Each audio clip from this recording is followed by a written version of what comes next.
The Prime Minister has to rely on what he's told. But as you just said, Boris Johnson regularly says things and then says he didn't. Thing. No, well, also, we saw one the other day with that guy in the hospital.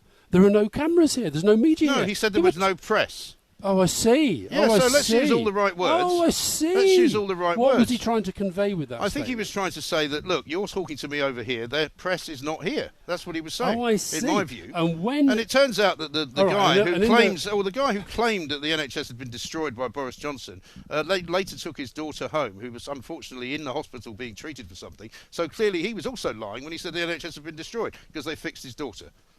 Well, I think he's fair? Expressing. No, I don't think it is fair. Actually, he's expressing an opinion. I don't think we should go. Well, he was also a Labour activist. And that's a sin, is it? That's a crime. Well, no, but he has an agenda, like you. You're not neutral, are you? No, I'm certainly not, any more than you are. I'm very neutral. This is the most balanced show on the radio. It says it on Twitter. Oh, my Lord. Oh, my God, you know, why else would you be here if you didn't think it was balanced? Because I was wandering through. I've got half an hour to kill. I thought I'd go spend it with Mike Graham. Yeah, all right, then. The independent problem. But the point of it, let's just agree. Okay. You cannot dispute that Boris Johnson has got a record of lying. He certainly has had a record of... As a journalist and as a politician. Speaking untruths, exactly. as have many politicians. Right, no, but I think he's in a league of his own, to be absolutely frank. So my point is that if you're these other countries... And if you're the MPs who are going to be asked, possibly, we don't even know that Parliament is sitting yet, but it's possible they're going to be asked to vote on something on Saturday. They're not going to take it on his word. Him coming back and saying, here's a piece of paper, this is a great deal, nobody's going to believe it until they've seen it in black and white. But all that's happening, right, is that you've got Boris Johnson on one side, and a lot of people actually think he's a very good guy. And what you didn't see on the BBC was when he arrived at that Whipps Cross Hospital, there were literally crowds of people cheering him, nurses running up and hugging him and taking selfies with him. I mean, he's a very popular guy. Now, you don't like him, and lots of people don't like him. He's popular with some. Well, no, he's very popular, and he would absolutely crush Jeremy Corbyn at the ballot box, right?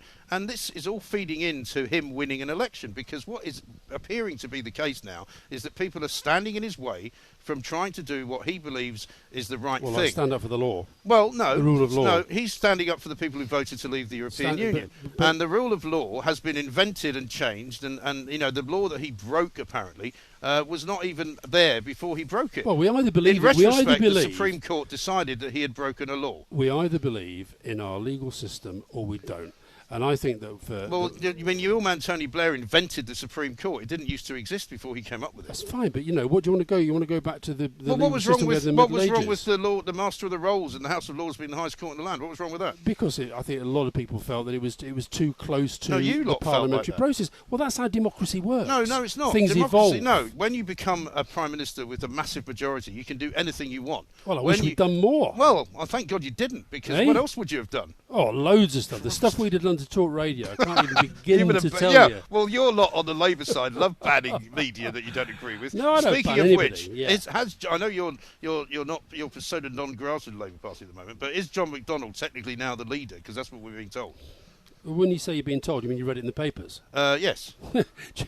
I said what we are being told. Okay, right. So the papers, for a guy who spent his life putting stories in papers, right, either writing them as a journalist or indeed leaking them to people outside of the cabinet.